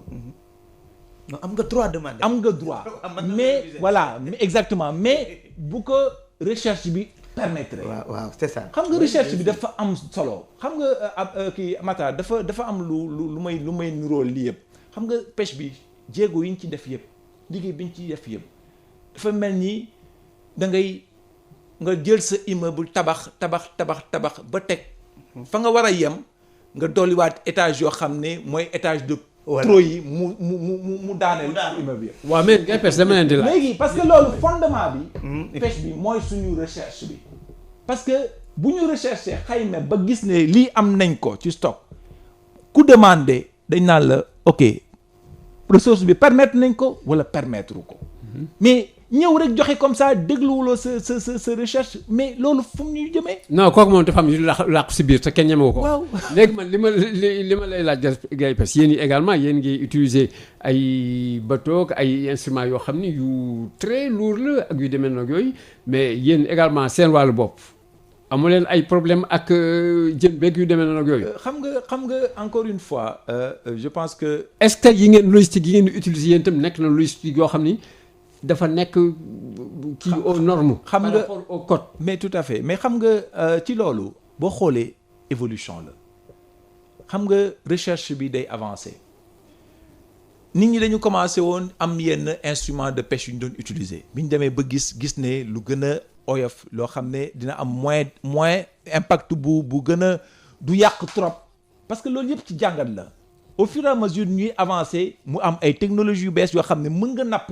te du yàq wala yàq bi mu waroon yàq ci géej gi mooy comme li ñu doon wax rek muy pêche artisanale muy pêche industrielle am nañ ci ay erreurs yoo xam ne mais yooyu dañ koy corriger ensemble plus ñuy avancer dañ koy corriger mais li may wax bokkul ak li ñuy wax encore ressource bi c'est important encore une fois il faut que ñuy déglu il faut que décision yiy jël yépp ci wàllu napp bi licence yi ñuy joxe encore une fois nañu sukkandiku ci recherche bi. am nañ ay chercheurs yu xarañ yoo xam ne mën nañ ñu guider bu ñu leen dégloo mën nañ ñu guider mën nañ ñu teg ci yoon. parce que amul sens tey Sénégal foo déglu Mauritanie jam na benn pêcheur ñu ngi dem ñun dañuy sol suñu daal jël avion dem Guinée-Bissau dem fële di négocier ay licence de pêche mel ni à la limite da ngay saraxu alors que fii tey sa dëkk ñu ne doyal nañ bay am nañ lu bëri bay joxe te yow yaa ngi dem di utali ñeneen licence. mais Gaye Pêche yéen liggéey bi ngeen di liggéey est-ce que li nga xam ni mooy napp bi nekk fii rek moom ngeen di jël di ko exporter. mais non ñun dañuy dañuy napp. yeneen licence. non li nga xam ne dañuy. yeneen licence quoi c'est-à-dire. ay yeneen dëkk tamit. waaw si. da ngeen di dem yeneen pays. di xam nga li ma wax rek Baba kii Matar gis nga ci napp bi amul beneen dëkk bu mel ni Sénégal même si pêche industrielle. te li may fàttaliku li ma bëgg Sénégal yëpp yéen daa ngeen dem yeneen réew di fa nappi. dañuy dem yeneen yooyu accord de pêche lañ fay duggee. waaw accord la non je sais man yéen daa ngeen def noonu wala yéen Sénégal rek. non accord de pêche moo ñu yóbbu yeneen dëkk yi. dañuy dem comme yeneen yi mais dañ fi nekk accord boo xam na ngay dem ba fay. est-ce que logistique bi ngeen di utiliser de pêche nekk na loo xam ne tam même du ngeen demee yeneen réew dañ koy reconnaître et puis est-ce que fii tam. moom la ñuy nappee fépp par rapport au code. moom la ñuy nappee fépp. moom la ñuy nappee fépp. engins yooyu moom la ñuy dem ñoo ñu def seen inspection ñu reconnaître ko. ñee na ñoom engins yi ñuy indi yu si bari dafa am yoo xam ne baaxul. waaw ndax am na yoo xam ne sax dañ daan wax bu njëkk ba Europe dana bañ ñu nappe ko fa mais yooyu nañu jël di ko nappe est-ce que yooyu ba tey si gis ngeen que mi ngi am suñu géej gi. non engins yi ñuy nappee yépp code de la pêche daf ko reconnaître amul dara loo xam ne code de la pêche. non yi jóge bitim réew laa wax ndax daan nañ wax ne am na ay kii ay. waaw am na temps mooy bateau russe yi ñu doon nappee ay pompiers yooyu moom vraiment. waaw yoo xam ne c'était pas ça. ñu ngi am na ay marins yi nga xam ne nee nañu souvent chinois yi seen bateau yi dañuy jëlaale juvénile bu bari loolu tim yooyu tim war nañ ko régler parce que juvénile boobu c'est valable au niveau de la pêche industrielle comme c'est valable au niveau de la pêche artisanale. Tout à fait. Artisanale tim dañuy yàq suñu président le président Samba Gueye toujours mu alerte leen am na benn jour lu nekk la leen wax ci tournée yi loolu rek moo doon cheval de bataille bàyyi leen monofilament bàyyi leen jën yi xam nga da yu tuuti yi ngeen di jàpp bàyyi leen loolu et puis ñu defar dëkkuwaayu jën yi defaraat jën yi état pêcheurs yi fu mu nekk actuellement mais état pêcheurs yi actuellement nii sur le plan global donc état yi vraiment métti na parce que pêcheurs yi ñi li ñu dem géej des fois da ngay gis 3 heures wala 4 heures de temps la ñuy def ñëwaat tooguñu fa duñu toog duñu sori sax parce que suñu ñëwee après gars yi di kii au plus tard kay ñu ngay fermé à 18 heures aire marine protégée yi nga xam ne moom lañ fi taxaw dans le temps tey jii il paraît que au début c'était prometteur li ci ëpp am na problème parce que aire marine protégée il y a le ministère de l'environnement moom moo am compétence pour gérer ko yooyu tim y a problème il faudra que tim ñu xool entre le ministère de l'environnement ministre de la pêche nañu def link pour gérer ko xool sa micro waaw wala ñu def benn structure yi nga xam ni moom mooy gérer loolu je crois que c'est important parce que maa ngi si waxtaan ak le professeur Malick Diouf bu UEPA bu université mais nee na ñoom ñu ngi ciy defee effort mais ils n'ont pas de moyens pour gérer que convenablement à ce niveau tim il faut ñu jàppale leen pour ñu gérer ko parce que parfois bu pêche artisanale bi mën na ci jàppale lu bëri mën na ci def lu bëri pour que suñu defee jonction bi ñoom war nañu ñu am ay volontaires yi nga xam ne dañ leen di gérer wala ñi nga xam ne dañ leen di recruter ñu gérer yooyu parce que pourquoi pas recruter des gens yi nga xam ne lan mooy seen liggéey am nañu ay gaal yu ndaw loolu la ñuy gérer mais ñu gérer ko pour loolu jar na ko pour que vraiment jën yi di mën a reproduire foofu di dem di vraiment di géej gi mën a bañ a ñàkk jën quoi. dafa am benn modèle de gestion bu mu la bëggoon expliquer un peu ci pêche bi muy industriel. c'est ça mooy ñi napp sipax bi dem ci biir géej profonde bi waaw dafa am benn truc bu ñu organisation boo xam ne buy tudd COSEC-Pro. waaw COSEC-Pro état bi daf ñu jox concession dénk ñu ko ñi amay gaal yooyu yëpp di napp sipax bi xóot bi bi nekk en profondeur. ci géej gi. oui ñooñu ñoo koy gérer. te gis nga ni ñu koy gérer CROT la ñu jiital. c'est ça CROT moo naan ñu at bu nekk lii ngeen mën a napp. c'est ça ñu napp loolu ñu yem ci bu ñu paree ñu jaay ñu ngi protéger bu sipax bi tuutee ñu bàyyi ñu dem beneen zone ainsi de suite te kooku mu ngi fonctionner bu baax. loolu mooy firndeel encore ni. bu ñu dégloo recherche bi je pense que dina am yu bëri yoo xam ne duñ ci parce que jën bi boo ko bàyyiwul aussi mu jur dafay doy waar te encore une fois yoruñu loo xam ne dafa illimité dafa def loo xam ne dafa malheureusement bëriwul noonu. mais ay bateau yi nga xam ne dañu nar ñëw ak yu demee ak yooyu ñoom duñu accès est-ce que yooyu ngeen di wax là ces mesures là. mais kooku malheureusement impact dégâts yi mu nar a def kenn mënu ko mesurer loolu la ñuy jooy. y a certains bateaux yoo xam ne ils respectent rien du tout. kenn mënu ko jooy. avec des techniques de pêche très sophistiquées. et puis au-delà même des techniques de pêche c'est-à-dire ressource bi moo fi amul. voilà ressource bi moo fi amul. c'est-à-dire jën bi moo fi amul ba nga war a indi pour jëlaat ci leneen. voilà. au-delà même des techniques de pêche. voilà mais pourtant man gis naa kuréel bu mel ne Greenpeace moom souvent dafay kii yooyu. da jël sax ay nit di leen yóbbuwaale ba pare woon dafa ay kii jox. absolument Greenpeace mi ngi ciy def mais dafa mel ne kenn dégluwu leen. waaw mais loolu Greenpeace mi ngi ciy def ay efforts yu am solo mais kenn dégluwu leen. dans beaucoup de pays d'ailleurs. léegi nag le véritable problème Greenpeace dina def effort mais li koy gën a régler mooy le link entre les secteurs de la non mais moo koy tous les c'est secteurs ça qui règle ça loolu mooy régler ce problème waaw loolu nag pêcheurs yi man moo tax j'appelle à tous les organisations de yi nga xam ne ñoo nekk ci pêcheur industriel bi comme pêcheur artisanal ñu xoolaat ku nekk je crois que feebar bi su jàllee ku nekk war na xoolaat boppam. waaw mais en tout cas pêche moom feebar avec certaines mais tey Matar pour naka mu comme pour redémarrer un peu économie bi. waaw. mënuñ ko def te compté wuñ ci pêche bi. c'est ça surtout ça. te ñun aujourd'hui li ñuy ñaan président de la République mooy pêche bi bëri na ay coow bëri na ay trucs yoo xam ne liggéey bi mu ci liggéeyoon yépp bu ñu sàgganee dana daanu na jël par décret présidentiel mu geler mu annuler mu suspendre délivrance su licence bu bees kenn du joxeeti licence bu bees ba nouvel ordre mu may ñu ceytu waxtaan xawma état généraux xawma lu ñuy def ñu xool naka la ñuy defaraatee pêche bi. les assises du temps de Wade. les assises defoon nañ ci benn ñu def les assises de la pêche. mais avant ça.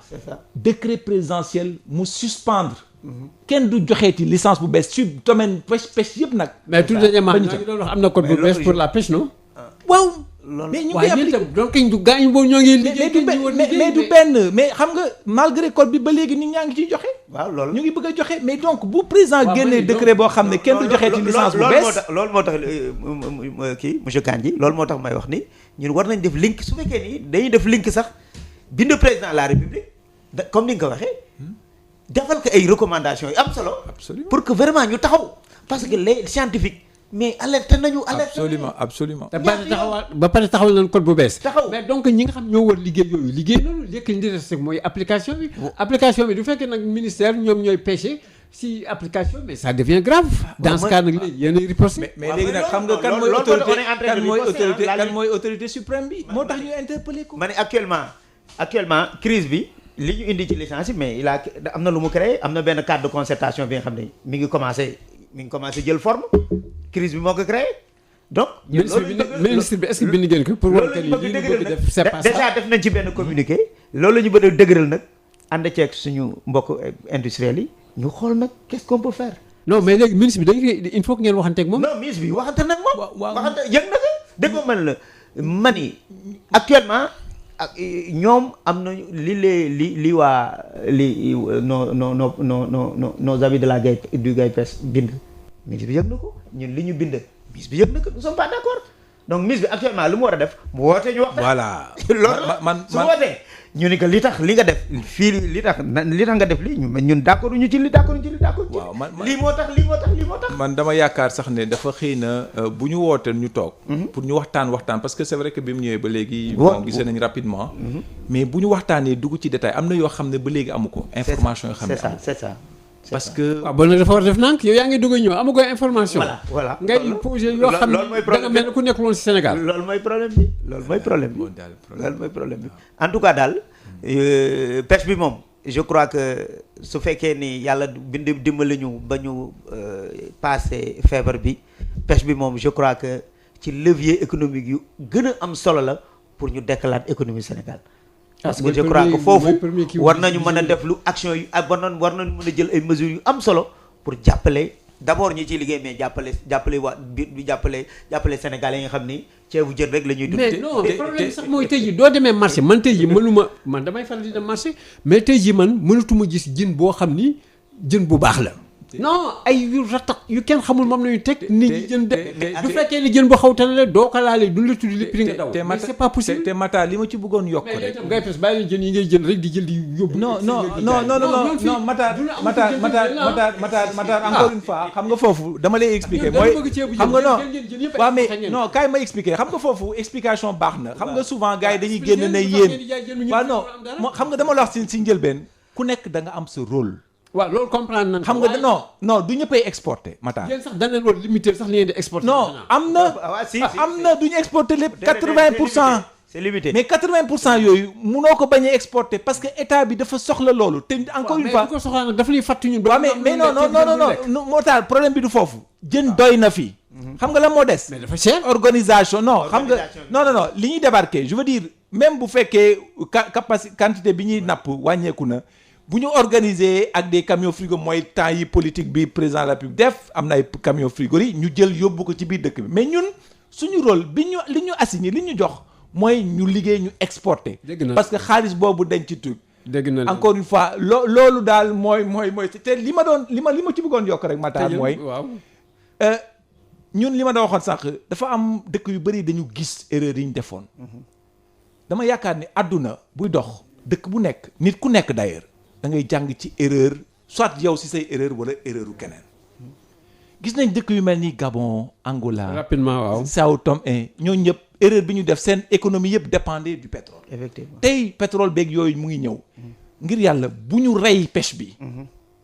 nañu xool naka la ñu adapté lii ñëw ci li nga xam ne existe na déjà. Mauritanie du fer rek la daan toppatoo. exactement pêche bi ba fer exactement nañu adapté lii ñëw ci li nga xam ne am nañ ko nga xam ne moom la ñu gis moo ñu jox ba pare. parce que lëlee dafay jeex. pétrole gaz ga moom agriculture. dafay jeex voilà. Babacar may fàttali ni yow yaay secrétaire général CONIPAS nu lay gërëm si sa teewaay temps bi ñu joxoon jeex na. di gërëm également ki nga xam ne moom mooy Mohamed Kandji nekk moom tam membre si GAIPES. di gërëm également suñu mbokk auditeurs yi nga xam ne ñoo ngi doon déglu émission bi ñu leen di yaakaar ni liñ fa wax nekk na loo xam ni dana leeral seen xel bu baax a baax si wàllu jën bi naka lay demee Sénégal ak ñi koy napp ak ñi koy wusi fii itam ak tam lan moo tax ji seen jën manqué ba nga xam ne seen ceebu jën ba nu bëggoon tey ji mënatuñ ko am. di gërëm ñi doon déglu ñëpp partie technique bi ka fa nekkoon Pape Laye Makhtar Sall ma doon présenté seen émission waar wi di leen jox dox daje incha allah après koor gi jërëjëf yéen ñëpp.